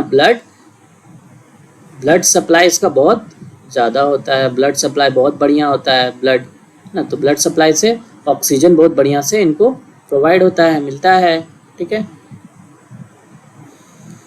तो और दूसरा इसका क्या है, एक चीज कम है सर, सब चीज बड़ा ज्यादा सर बता दिए। एक क्या है, जो मॉडिफाई हो जाते हैं ना, तो ये कॉन्ट्रैक्टाइल पावर इनमें कम होता है, कॉन्ट्रैक्ट नहीं करते हैं। तो सार्कोमियर्स जो है ना, यूनिट ऑफ जो दे आर सार्कोमियर क्या होते हैं, सार्कोमियर क्या होता है, they are unit of contraction, जो आप इसके मसल्स पढ़ेंगे, मसल चैप्टर में पढ़ाया जाएंगे, ठीक है। सार्कोमियर है ना, यूनिट ऑफ मसल होता है, तो वो बहुत ही पुअर होता है ना, पुअरली ऑर्गेनाइज्ड होता है, पुअरली ऑर्गेनाइज्ड। तो इनके पास कॉन्ट्रैक्ट करने की कैपेसिटी कम होती है ना, लेस कॉन्ट्रैक्टाइल है ना, लेस कॉन्ट्रैक्टाइल। बोले अरे सर इसको कॉन्ट्रैक्ट करने से मतलब क्या है, इसका काम क्या है, इम्पल्स करना है ना, इम्पल्स, इनका काम क्या होता है, इम्पल्स ट्रैवल कराना, इम्पल्स एक्शन पोटेंशियल ना, जो कि बहुत फास्ट कराना। इसके अंदर सोडियम आयंस का होता है, सोडियम आयंस का इनपुट इनटेक ना बहुत फास्ट कराते हैं, तो ये इम्पल्स जनरेट कराते हैं बहुत फास्ट। ठीक है, तो ये याद रखिएगा, क्या माइटोकॉन्ड्रिया ज़्यादा होता है, ग्लाइकोजन ज़्यादा होता है, ब्लड सप्लाई वास्कुलेचर बहुत ज़्यादा रिच होता है, पोरली अरेंज्ड सार्कोमियर्स होते हैं। नोडल टिश्यूज की बात हो रही है, नोडल टिश्यूज जो जो हमने पढ़ा ना, SA node, AV node, bundle of His, Purkinje fibres, ये सब में ये सब ज़्यादा होगा, ताकि ये जल्दी से है ना, कॉन्ट्रैक्ट करने का इसका काम नहीं है। कॉन्ट्रैक्ट किसको करवाएगा, जो बाकी मसल फाइबर जो बचे ना, ये पढ़े ना, मॉडिफाइड कितना होता है, 1% ही होता है, और बाकी 99% जो भी मायोकार्डियम होता है उसके अंदर 99% जो भी मायोकार्डियल सेल्स है ना, जो 99% जो भी मायोकार्डियल सेल्स है वो कॉन्ट्रैक्टाइल होते हैं। ये बाकी 99% है जो भी मसल्स है ना, कार्डियक मसल्स जो मेन है, कार्डियक मसल्स, ये 99% है, इनके अंदर प्रेजेंट होता है। ये नोडल टिश्यूज कितने होते हैं, 1% ही होते हैं। ठीक है, तो ये कार्डियक मसल्स मेन मॉडिफाई हो जाते हैं नोडल टिश्यू। मायोकार्डियम वाले नॉर्मल कार्डियक मसल्स हैं, they are normal cardiac muscles. ये मायोकार्डियल सेल्स, ये क्या है, मायोकार्डियल सेल्स जो भी मसल सेल है, मायोफाइबर बोलिए, मसल फाइबर, ये सब क्या है, नॉर्मल कार्डियक मसल्स होते हैं। नॉर्मल कार्डियक मसल्स का मतलब क्या है कि ये नॉर्मली इसके अंदर सार्कोमियर्स बढ़िया तरीके से अरेंज्ड है। सार्कोमियर्स इसमें क्या होंगे, वेल ऑर्गेनाइज्ड होंगे। सार्कोमियर्स वेल ऑर्गेनाइज होंगे तो इनके पास कॉन्ट्रैक्टाइल पावर बहुत अच्छा होगा, कॉन्ट्रैक्ट करने का पावर बढ़िया होगा, कॉन्ट्रैक्ट है ना, कॉन्ट्रैक्ट बढ़िया से करते हैं, ये कॉन्ट्रैक्ट इनका इंक्रीज होता है, सार्कोमियर इनमें बढ़िया है, कॉन्ट्रैक्ट बढ़िया से करते हैं। ठीक है, और इसके अंदर एक बहुत ही इंपॉर्टेंट चीज है, जो मेटाबॉलिज्म के बारे में बात करेंगे तो इनके अंदर क्या होता है, फैटी एसिड्स का ऑक्सीडेशन होता है। Fatty acids, fatty acid generally है ना, न्यूट्रिएंट्स हम लोग पढ़ते हैं ना, तो ये फैटी एसिड्स को ऑक्सीडेशन करते हैं। जनरली कोई भी अगर सेल की बात करें, ये न्यूक्लियस बना लिए, तो सेल को क्या चाहिए होता है, ऑक्सीजन चाहिए होता है और कुछ न्यूट्रिएंट चाहिए होता है, तो जनरली ग्लूकोज ही रहता है, जनरली ग्लूकोज रहता है ना। ग्लूकोज भी हो सकता है, फैटी एसिड्स भी हो सकता है, फैटी एसिड्स हो सकता है, या अमाइनो एसिड्स हो सकता है ना, अमाइनो एसिड्स हो सकता है। ठीक है, तो ये चाहिए होता है एटीपी बनाने के लिए। तो ये जो बॉडी सेल होता है, सेल के अंदर ये दोनों यूज करके ही एटीपी बनता है ना, एटीपी बनेगा है ना, एटीपी बनेगा और कार्बन डाइऑक्साइड बनेगा मेनली। ठीक है, तो ये एटीपी बनाने के लिए जनरली नॉर्मल सेल्स क्या, normal cell glucose generally use करता है ना, नॉर्मल सेल जनरली क्या यूज करता है, ग्लूकोज। जनरली नॉर्मल सेल्स क्या यूज करते हैं, ग्लूकोज यूज करते हैं। बट हमारा हार्ट क्या यूज करता है, फैटी एसिड्स। हार्ट है ना, हार्ट हमारा जनरली जो हार्ट के जो मसल्स हैं वो क्या यूज करते हैं, they use fatty acids for metabolism. Metabolism के लिए क्या यूज करते हैं, फैटी एसिड। ठीक है, फैटी एसिड करते हैं ताकि ज्यादा लिपिड एक्यूमुलेट भी ना हो, है ना, तो ये जनरली इसके कारण लिपिड मतलब कि फैट का एक्यूमुलेशन भी हार्ट में नहीं होता है, लिपिड एक्यूमुलेशन भी डिक्रीज हो जाता है, lipid accumulation decreases, lipid accumulation decrease हो जाता है। लिक्विड एक्यूमुलेशन मतलब कि अगर ज्यादा फैट जमा हो जाएगा पेट में, चर्बी जम जाती है ना पेट में, साइड में, बॉडी में, तो दिक्कत हो जाता है, तोंद फूल जाता है ना, तो लिपिड जम जाता है तो दिक्कत हो जाता है। क्यों, क्योंकि स्टमक से न, जो उस एरिया में, जो उस एरिया वाले जो वहाँ पे जो मसल्स हैं हमारे, जो सॉफ्ट क्या बोलते हैं, स्केलेटल मसल या स्मूथ मसल, जो भी मसल्स वहाँ पे प्रेजेंट है वो जनरली ग्लूकोज यूज करेगा, है ना, और फैट को जमा होते रहेगा, मस्त फैट जमते हैं, चर्बी जमा होती रहती है। बट फैट में क्या होता है कि चर्बी को जमा नहीं होने देना, चर्बी जमा हो जाएगा तो दिक्कत हो जाएगा ना, हार्ट अटैक वगैरह ही आ जाएगा। तो चर्बी को जमा नहीं होने के लिए चर्बी का ही मेटाबॉलिज्म करते रहता है, चर्बी से ही एनर्जी लेके, चर्बी से ही एटीपी बनाता है ताकि अपना काम करते रहता है, चर्बी को घटाते रहेगा। तो इसीलिए याद रखना है, क्या याद रखिएगा कि फैटी एसिड्स यूज होता है, किसमें, fatty acids. Fatty acid metabolism किसमें होता है, कार्डियक मसल्स में। ठीक है, चलिए याद रहेगा। चलिए नेक्स्ट टॉपिक पे जाते हैं, क्या है, speed of various nodal tissues. ये हम लोगों ने देख लिया वेरियस स्पीड क्या क्या है। ठीक है, ये जो स्पीड ऑफ नोडल टिश्यूज ये हमने पढ़ा ना, ये ऐसे नोड का ये स्पीड होता है ना, सबसे ज्यादा क्या होता है, पर्किंजे फाइबर्स का। चलिए फिर नेक्स्ट क्या है, हार्ट रेट के बारे में आ जाइए। हार्ट रेट के बारे में हम लोग जानते हैं, हार्ट रेट क्या है ना, नॉर्मल क्या होता है, जो भी 72 होता है, बट फीटस की बात करें ना, बचपन में जो ये वैल्यूज कुछ आने चाहिए एग्जाम में, डायरेक्ट एमसीक्यूज आ जाते हैं, तो फीटस का वैल्यू कितना होता है? फीटस में जनरली 140 टू 150, 150। ये सब क्या है? यूनिट क्या होगा सबका? Beats per minute, beats per minute का इसका है। तो फीटस के अंदर 140 से इतना होता है। और फिर जब न्यूनेट हो गया, न्यूनेट या फिर न्यू बॉर्न बोलिए, न्यूनेट, न्यूनेट हो गया, न्यूनेट में कितना होता है? 130 से 140। यूनिट सबका वही है, बीट्स पर मिनट होगा। और फिर 12 साल में बात करिए, 12 ईयर ओल्ड्स की बात किया जाए तो कितना होता है? 100 से 110 होता है, 100 से 110 बीट्स होता है। और ये एडल्ट, ये रहा हमारा एडल्ट ना। तो एडल्ट के अंदर क्या होता है? एवरेज मान लिया जाता है कितना? 72, ठीक है, 70 से 75 माना जाता है, ठीक है। और जनरली इंटरनेशनली ये माना जाता है, इंटरनेशनली क्या बोला जाता है? 60 से 100 कितना बीट्स होना चाहिए? 60 से रेंज होता है 60 से 100। तो बहुत लोगों का ज्यादा भी होता है, कम भी होता है ना, डिपेंड ऑन साइज, साइज पे भी डिपेंड होता है, बॉडी वेट पे भी डिपेंड होता है, सब पे है ना, मेल फीमेल सब पे डिपेंड होता है, वो फैक्टर्स हम लोग जानेंगे। 60 से 100 होता है, ठीक है। फिर क्या है उसके एडल्ट के बारे में? फिर ओल्ड एज है ना, ओल्ड एज हो जाएगा तो ओल्ड एज में वापस से हार्ट है ना बड़ा हो जाएगा, हार्ट रेट बढ़ जाएगा, कितना हो जाता है? अप्रोक्सीमेटली 100 के आसपास। तो बचपन है ना, बचपन में मतलब कि 12 ईयर ओल्ड और बूढ़े है ना, तो बचपन से 55 याद रखना, बचपन से 55 में करीब कितना होगा हार्ट बीट? 100। बचपन से 55, बचपन में भी हार्ट बीट 100 हो जाता है, बूढ़े भी हो जाएंगे फिर हार्ट बीट बढ़ जाता है, ठीक है।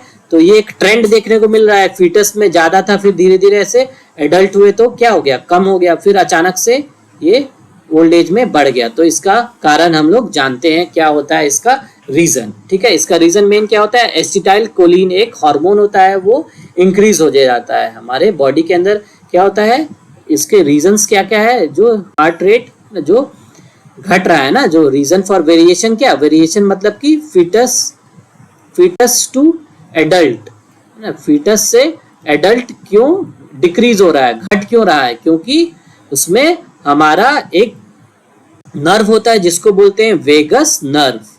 वेगस नर्व होता है जो कि एसए नोड को कंट्रोल करता है। It also controls our SA node, ना ब्रेन नर्वस रेगुलेशन में हम लोग पढ़ेंगे। ऐसे नोड खुद तो ऑटो एक्साइटेबल होते ही हैं, खुद ऐसे नोड सब ऑटो एक्साइटेबल होते हैं, खुद एक्साइट हो जाते हैं, खुद इम्पल्स जनरेट कर सकते हैं, बट इनको कुछ कंट्रोल करने का नर्व भी प्रेजेंट होता है। कभी देखो ना, कभी आपके पीछे शेर पड़ जाएगा, शेर भाग दौड़ते हुए खूंखार शेर आ जाएगा तो कैसे भागेंगे? तो हार्ट रेट इंक्रीज हो जाता है।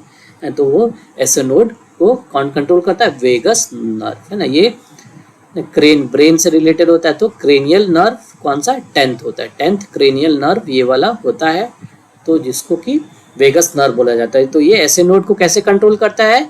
क्या रिलीज करता है? एसिटाइल कोलिन, कौन सा? न्यूरोट्रांसमीटर होता है जो कि नर्व लोग रिलीज करता है एक केमिकल, उसको क्या बोलते हैं? Acetyl choline. Acetyl Colin,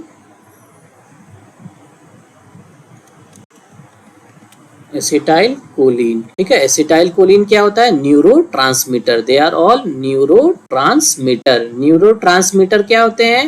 neurotransmitters chemical होते हैं जो कि नर्व रिलीज करते हैं, एक नर्व दूसरे नर्व को सिग्नल पहुंचाने के लिए केमिकल करते हैं, जिसके कारण कि सिग्नल को एक दूसरे से दूसरे नर्व पे पास किया जाता है, या एक नर्व से मसल को पास किया जाता है। तो ये क्या होता है इसमें? नर्व मसल्स को अपना, ऐसे नोड अपना मसल हो गया तो इसको कंट्रोल करता है, तो एसिटाइल कोलिन ज्यादा होता है ना। फीटस के अंदर कम होगा, फीटस के अंदर कम हो जाएगा, और फिर जैसे जैसे एडल्ट होने लगेंगे तो एडल्ट के अंदर एसिटाइल कोलिन बढ़ जाएगा। ACH शॉर्ट में क्या लिखे? ACH लिखते हैं। एसिटाइल कोलिन बढ़ने लगता है, ठीक है। फीटस में क्या होता है? फीटस में कम होता है। फीटस में एसिटाइल कोलिन क्या होता है? कम होता है। एसिटाइल कोलिन कम होता है, फीटस में कम होगा, और जैसे जैसे एसिटाइल कोलिन बढ़ जाता है तो वो घटा देता है। एसिटाइल कोलिन का यानी कि मेन फंक्शन क्या है? Acetyl Colin it decreases heart rate. Heart rate को ये डिक्रीज करता है। कैसे डिक्रीज करता है? एक केमिकल होता है एसिटाइल कोलिन, उसको रिलीज करता है, जिसके कारण की हार्ट रेट डिक्रीज हो जाता है। तो नर्वस सिस्टम हमारा वेल डेवलप होने लगता है, बढ़िया से डेवलप हो जाता है एडल्ट में। वेगस नर्व एकदम बढ़िया से काम करने लगेगा, एसिटाइल कोलिन खूब रिलीज करने लगेगा, खूब सारा एसिटाइल कोलिन रिलीज होने लगेगा, तो ऑटोमेटिकली हार्ट रेट कम हो जाएगा, ठीक है। तो इसीलिए देखेंगे जैसे कि फीटस के अंदर कितना होगा, है ना, अप्रोक्सीमेटली 150 के आसपास अगर हार्ट रेट है तो फिर इसके हम लोग में एडल्ट में 72 हो जाएगा। तो इसी तरह ये घट जाएगा। क्यों घट रहा है? क्योंकि स्टाइलकोलिन बढ़ रहा है। ठीक है, फिर बोलिएगा सर फिर ओल्ड एज में तो और घटना चाहिए था ना, 50-60 हो जाना चाहिए था, बट ये उल्टा हो जा रहा है। क्यों? इसका भी कारण है, बताता हूँ इसका कारण। ठीक है, इसका कारण क्या है? 1 मिनट। चलिए, अब क्या मैं बता रहा हूँ, अब चलिए हेडिंग क्या लिख लीजिए, रीजन, है ना, reason for decrease heart rate in old people, है ना, ओल्ड पर्सन के अंदर हार्ट रेट क्यों कम होता है, बताइए। ओल्ड पर्सन के अंदर हार्ट रेट क्यों कम होता है? कौन बताएगा आंसर, बताइए। हार्ट रेट के अंदर किसी को पता है? हार्ट रेट के अंदर, ओल्ड पर्सन के अंदर हार्ट रेट क्यों कम होता है, क्यों कम हो जाता है, बताइए, दिमाग लगाइए। क्योंकि वेगल टोन घट जाएगा। एक क्या होगा, रीजन क्या होगा, vagal tone, decrease vagal tone. Vagal tone मतलब डिक्रीज एक्टिविटी, वेगस नर्व का एक्टिविटी घट जाना, है ना, वेगस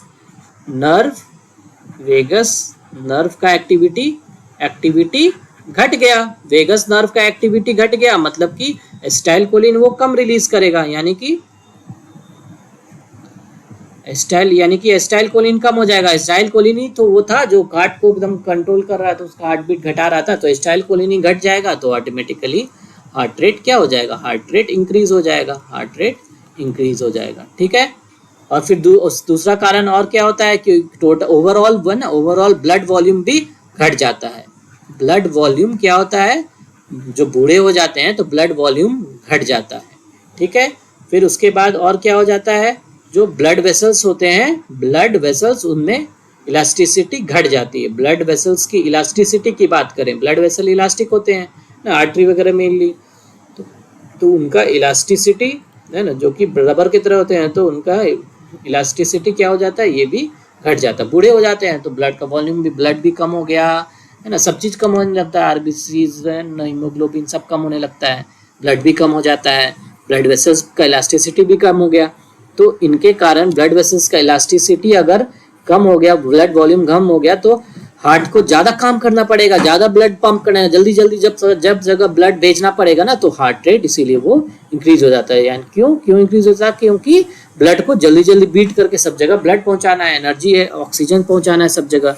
ठीक है, तो आप सब जगह ऑक्सीजन वगैरह पहुंचाने के लिए हार्ट रेट इसीलिए इंक्रीज हो जाता है। ये 3 कारण है, याद रखिएगा। क्या है, वेगल टोन का कम होना, ब्लड वॉल्यूम घट गया, और ब्लड वेसल्स इलास्टिसिटी भी घट गया, जिसके कारण कि ओल्ड पीपल में हार्ट रेट बढ़ जाता है। अप्रोक्सीमेटली कितना, अप्रोक्सीमेटली 100 बीट्स पर मिनट हो जाता है।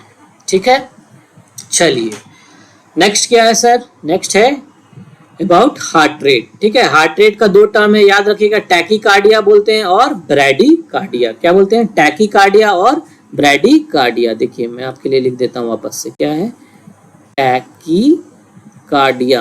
क्या बोलते हैं, टैकीकार्डिया।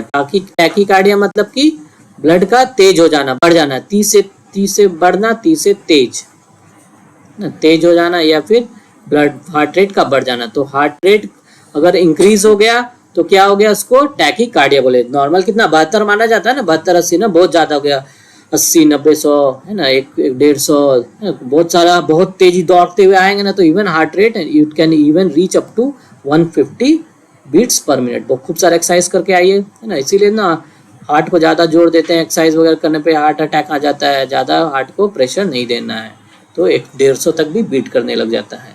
ठीक है, टैकीकार्डिया हो गया, और क्या है, ब्रैडीकार्डिया है, it is one of the reasons for heart attack. बहुत सारे रीजंस होते हैं। ठीक है, ब्रैडीकार्डिया।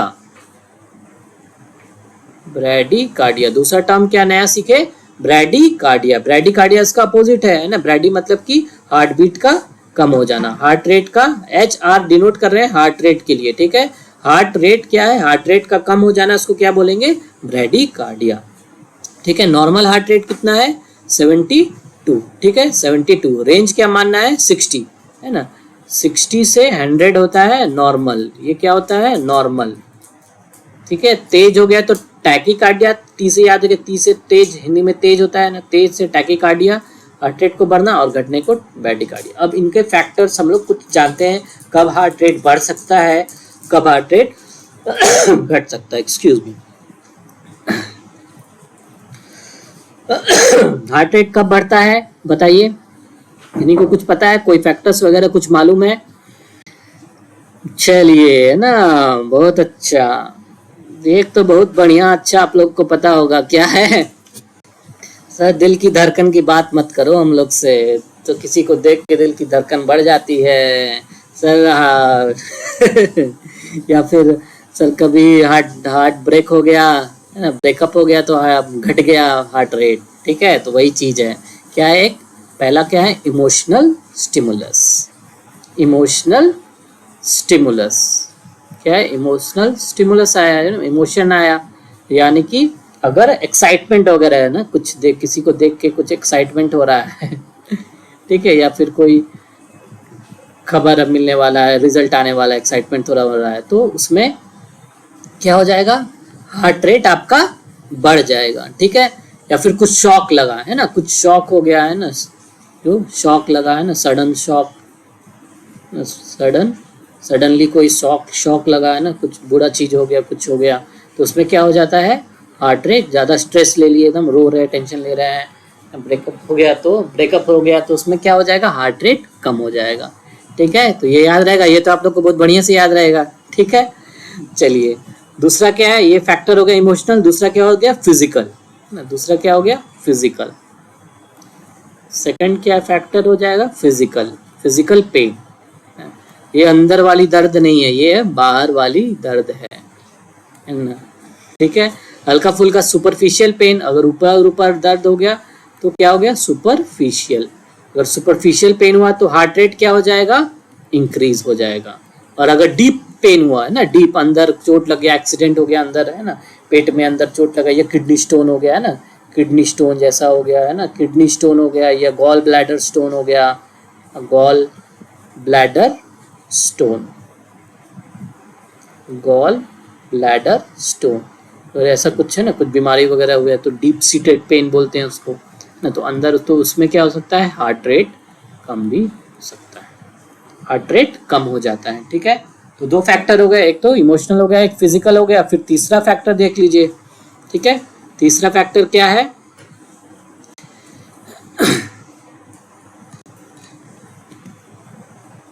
तीसरा फैक्टर,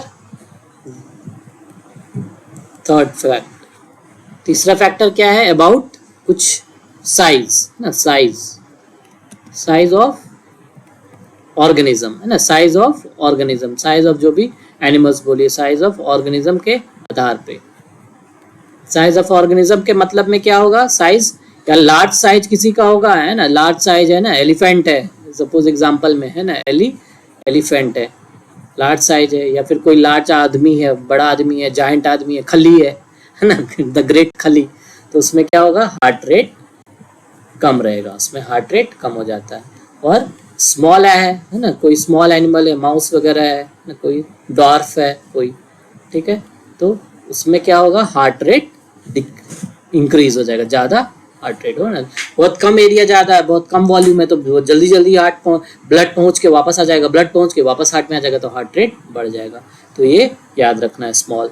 फिर दूसरा क्या हो जाएगा है ना, मेल और फीमेल्स की बात कर ले, अगर ह्यूमन में ना, एक और फैक्टर हम लोग ले सकते हैं अबाउट जेंडर की बात करें ना, ह्यूमन में जेंडर की बात करेंगे तो जनरली मेल्स में क्या होता है, हार्ट रेट कम होता है, मेल्स में हार्ट रेट कम होता है, एक तो साइज रीजन हो गया, साइज के कारण है ना, फीमेल्स में हार्ट रेट है ना, मेल्स में क्या हो जाएगा, हार्ट रेट कम, फीमेल्स में हार्ट रेट बढ़ सकता है ना, उसका कारण है ना, हार्मोन्स वगैरह भी होते हैं, जो हार्मोन्स होते हैं, एस्ट्रोजन और प्रोजेस्टेरॉन, ये सब उसके कारण भी कम हो हार्ट रेट ज़्यादा हो जाता है, और एक तो साइज हो गया, साइज के कारण ओवरऑल, तो ये एवरेज लिया जाता है, तो फीमेल्स में हार्ट रेट ज़्यादा होता है, मेल्स में कम होता है, ये एक और फैक्टर हो गया है ना। कुछ और फैक्टर हो गया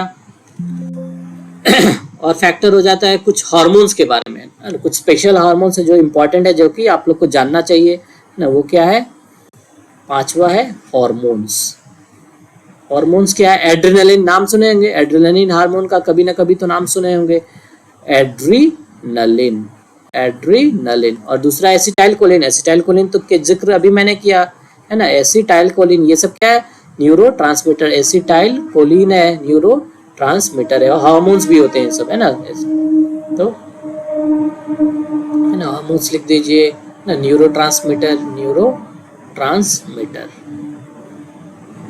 तो इन लोगों के कारण क्या होता है, एड्रेनलिन को नॉर एड्रेनलिन भी बोलते हैं, या फिर एपिनेफ्रिन भी बोलते हैं, या नॉर एपिनेफ्रिन, इन सब के नाम से भी जाना जाता है। ठीक है, ये करता क्या करता है, हार्ट रेट बढ़ जाता है ना। तो किसी को हार्ट अटैक आता है या दिक्कत हो जाता है तो तुरंत एड्रेनलिन दिया जाता है ना, एड्रेनलिन का इंजेक्शन दिया जाता है।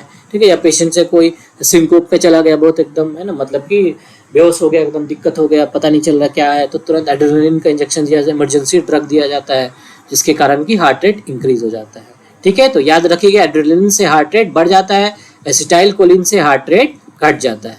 ठीक है, और फिर कुछ आयंस वगैरह भी होते हैं, इन सब आयंस के कारण, तो ना लास्ट छठा हो गया क्या, कुछ आयंस हो गए, कुछ आयन के कारण भी हार्ट रेट बढ़ और घट सकता है, टैकीकार्डिया और ब्रैडीकार्डिया हो जाएगा। टैकीकार्डिया किस में होगा, यानी कि हार्ट रेट किस में इंक्रीज हो सकता है, कैल्शियम आयंस, है ना। कैल्शियम आयंस अगर ज्यादा बढ़ गया कैल्शियम आयंस, तो इसके कारण हार्ट रेट इंक्रीज हो जाएगा सेल्स के अंदर, अगर हार्ट रेट बढ़ा देगा। ठीक है, ब्लड में अगर कैल्शियम का लेवल बढ़ गया तो हार्ट रेट बढ़ जाएगा ना। ब्लड में अगर सोडियम का या फिर पोटेशियम का अगर एक्सेस हो गया, ये सब क्या एकदम एक्सेस बहुत ज़्यादा हो जाएगा, तो ना एक्सेस लिख दीजिए आगे। ठीक है, आप लोग ये सब का स्क्रीनशॉट भी निकाल सकते हैं या साथ साथ में नोट्स भी बना सकते हैं। एक्सेस हो गया तो क्या हो जाएगा, हार्ट रेट घट जाएगा। ठीक है, अब फिर नेक्स्ट क्या है, ब्लड प्रेशर ना। ये नेक्स्ट टॉपिक हो गया, यहाँ तक हो, आई होप आप लोग समझ गए होंगे। तो क्या है ब्लड प्रेशर, ब्लड प्रेशर बहुत ही आसान है, सिंपल। ब्लड प्रेशर नाम में छिपा है। तो ब्लड वेसल जो भी होता है, ब्लड वेसल क्या है, एक नाला की तरह है, ट्यूब है समझो, एक है ना, पाइप होता है ना जिससे पानी पटाते हैं, तो वो समझो कि एक ट्यूब है। ठीक है, इसके अंदर ब्लड ऐसे से फ्लो कर रहा है, ब्लड फ्लो कर रहा है, ये देखिए फ्लूइड बना दिए, ब्लड बना दिए। तो ब्लड जो अपना दबाव डाल रहा है, जो प्रेशर डाल रहा है दीवार के ऊपर, इस वॉल्स के ऊपर, तो उसी को क्या बोलते हैं, ब्लड प्रेशर। तो ब्लड प्रेशर क्या हो गया, इट इज प्रेशर, लिखिए मेरे साथ लिखिए या फिर स्क्रीनशॉट निकालिएगा, क्या है, pressure exerted by blood, pressure exerted by blood on the walls of blood vessel। ठीक है, ब्लड वेसल्स के दीवार के ऊपर जो प्रेशर डालता है, तभी ना देखते हैं ना, पाइप होता है, पानी होता है, तो अगर प्रेशर डालते रहता है दीवार पे, तभी ना अगर हल्का सा छेद कर दीजिए, देखिए कैसे कितना तेजी से प्रेशर से पानी बाहर निकल जाता है छेद से, अगर पाइप के अंदर छेद कर दीजिएगा।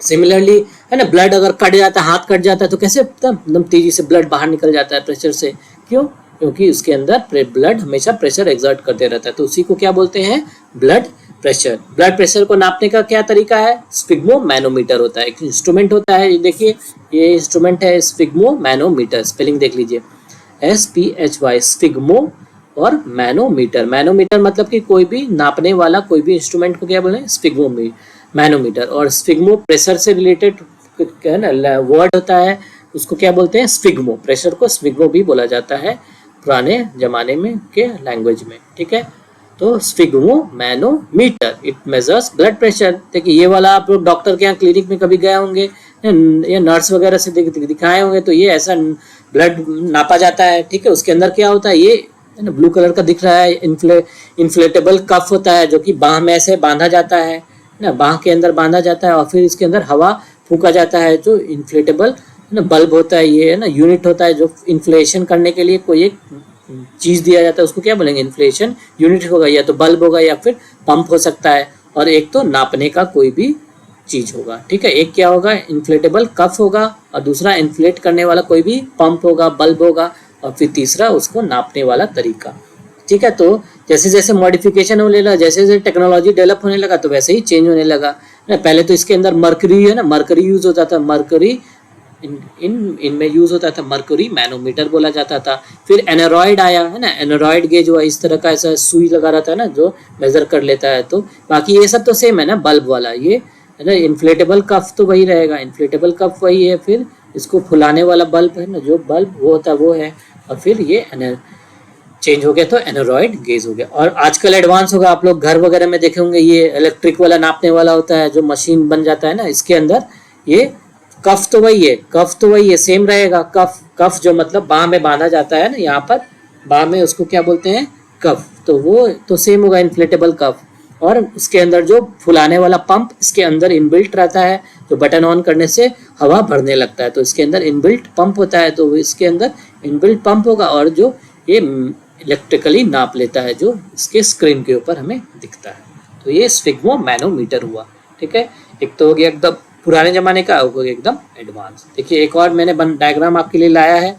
देखिए इस तरह बाह में बांधा जाता है, और यहाँ पे क्या होता है, ब्रेकियल आर्टरी होता है, आर्टरी प्रेजेंट होता है यहाँ पे, उसको ब्रेकियल आर्टरी बोलते हैं। यहाँ पे आला ना, स्टेथोस्कोप यहाँ पे लगाया जाता है, जिससे कि सुना जाता है, और जैसे भी कुछ कुछ चेंजेस आता है वो नोट किया जाता है, और इस तरह नापा जाता है। ये आप लोग जब नर्सिंग, मेडिकल या कोई भी कॉलेज में आप जाएंगे, पैरामेडिकल कॉलेजेस या मेडिकल कॉलेज में, तो वहाँ सिखाया जाएगा, ठीक है। मरकरी कैसे राइज होता है, पहले खूब सारा हाई राइज रेज कर दिया जाता है, अप्रोक्सीमेटली 150-180 के आसपास उतना, फिर उसको मरकरी को नीचे आने दिया जाता है, फिर स्लोली स्लोली कान से सुना जाता है ना, कुछ हल्का हल्का अप डाउन मरकरी में आता है, चेंजेस आता है, तो उसको क्या बोलेंगे, और सिस्टोलिक बोलेंगे। फिर एक बार और चेंजेस आएगा तो उसको क्या बोलेंगे, डायस्टोलिक। तो दो चीज नापा जाता है, एक को क्या बोलेंगे सिस्टोलिक ब्लड प्रेशर, एक को क्या बोलेंगे डायस्टोलिक।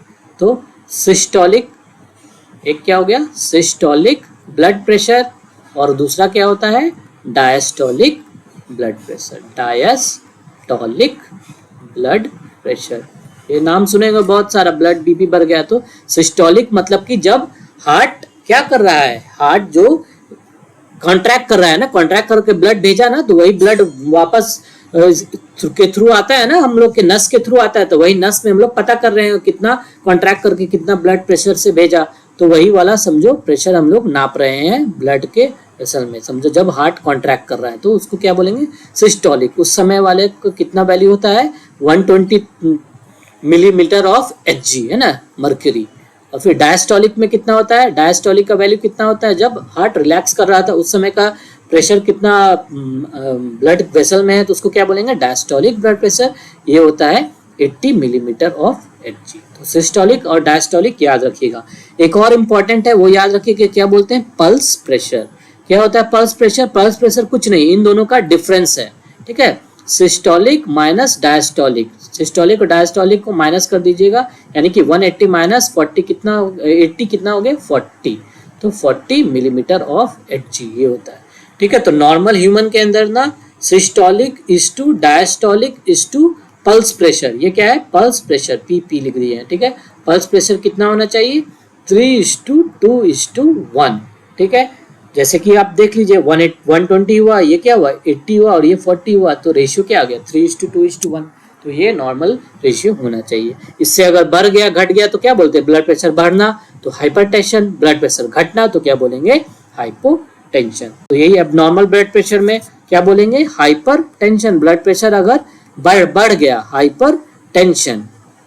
ब्लड प्रेशर का वैल्यू कितना बढ़ गया वो जानना होता है, वो याद कर लीजिए कितना होता है, 140/90। बाई करके जो लिख रहे हैं, ऑब्लिक करके जो लिख रहे हैं, इसका मतलब कि पहला वाला क्या डिनोट कर रहा है, सिस्टोलिक, और दूसरा वाला क्या कर रहा है, डायस्टोलिक।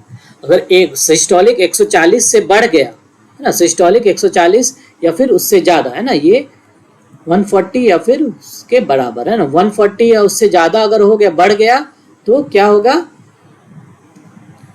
ब्लड प्रेशर ज्यादा हो गया तो हाइपरटेंशन बोलेंगे। सिस्टोलिक 140 से ज्यादा और डायस्टोलिक 90 से ज्यादा। सिमिलरली कम अगर हो गया तो क्या बोलेंगे, हाइपो। कम वर्ड किसके लिए होगा, हाइपो के लिए यूज होता है, हाइपोटेंशन है ना, tension word related to pressure से है ना, तो हाइपर बढ़ गया प्रेशर, हाइपोटेंशन, ठीक है।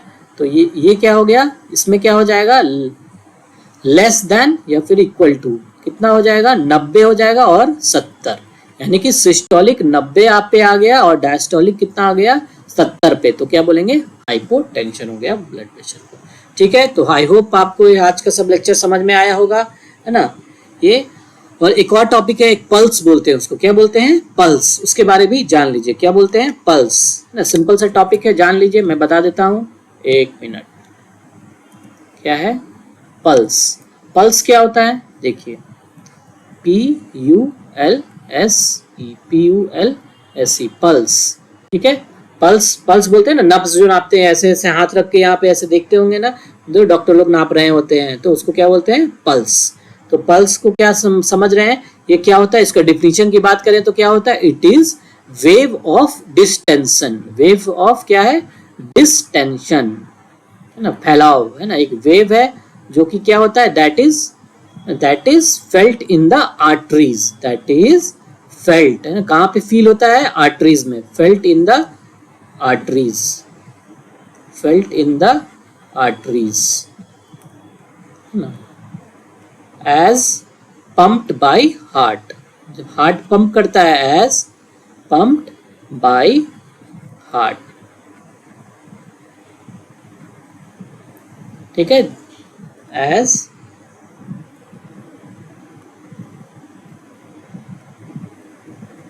Blood is pumped by heart. ठीक है, हार्ट जब जैसा पंप करेगा तो वैसा हो जाएगा।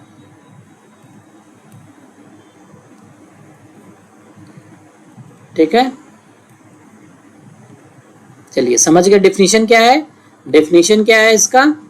वेव ऑफ डिस्टेंशन, जैसे कि समझिए, मान लीजिए कि ये ब्लड वेसल है, ठीक है, उसके अंदर ऐसा वेव आया है ना, ऐसा ब्लड उठ जाता, ब्लड वेसल ऐसा ऊपर की तरफ उठ जाता है और फिर इस तरह वेव आया, तो ये जो प्रेशर डाल रहा ब्लड है ना, ये ऐसा हल्का हल्का नब्स ऐसा फूल जा रहा है ना, वेव हो रहा है। तो wave of distension that is felt in the arteries as when blood is pump by the heart. Blood, heart pump कर रहा है तो ब्लड क्या होगा बताइए, आप ही बताइए। ब्लड पंप कर रहा है तो ऐसे से प्रेशर जाएगा ना। एक तो प्रेशर तो वॉल्व के ऊपर डाला है, वो तो अलग चीज है ही, और वो हल्का सा ऊपर नीचे होता है तो वेव जैसा बनता है, तो उसको क्या बोलते हैं? पल्स। ठीक है, this is called as pulse, है ना। तो ये भी दिस डायरेक्टली ये क्या डिनोट करता है? हार्ट बीट, है ना, हार्ट बीट को ये डिनोट करता है, डिनोट्स हार्ट बीट। हार्ट कितने बार बीट कर रहा है, तो इसका एवरेज वैल्यू भी कितना होगा? 60 से 100 होगा, है ना, 60 से 100 होगा, जो कि एवरेज है ना 72 मान लिया जाता है। तो रेंज की बात करें तो क्या होगा? 60 to 100, और वैल्यू क्या होगा? एवरेज वैल्यू 72 टाइम्स पर मिनट। तो पल्स भी क्या होगा? पल्स का यूनिट वैल्यू भी क्या होगा? 72 टाइम्स पर मिनट। ठीक है, ये भी इतना पल्स होगा, इसको पल्स बोला जाएगा। ठीक है, और पल्स कहाँ कहाँ नापते हैं? सबसे फेमस जो अंगूठे की तरफ होता है उसको क्या बोलते हैं? Radial artery. क्या बोलते हैं? Radial artery. ठीक है, तो कहाँ कहाँ नापा जाता है वो मैं एक बार आपको बता देता हूँ, रुकिए, ये भी नोट कर लीजिएगा। ठीक है ना, एग्जाम में आ जाता है कहाँ कहाँ नापा जाता है। सबसे फेमस क्या है? Radial artery, radial artery.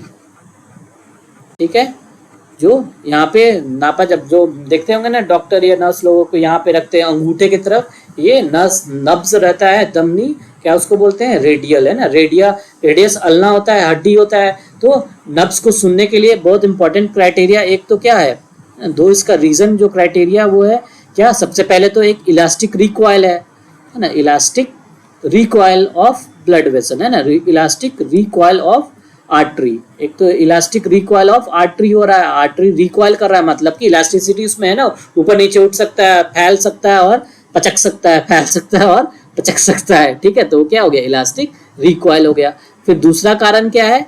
दूसरा कारण क्या है? एक तो हार्ट एकदम इंटरवल में भेज रहा है ब्लड को इंटरवल में भेजता है ना, सिस्टोल डायस्टोल होता है ना। तो पहले आर्टरी करता है, फिर उसको थोड़ा देर रिलैक्स करता है, फिर आराम कॉन्ट्रैक्ट करता है ना। तो उसमें जो ब्लड जो पंप होता है ना, वो क्या होता है? इंटरमिटेंट होता है या फिर इंटरवल में होता है। तो उसको क्या बोलेंगे?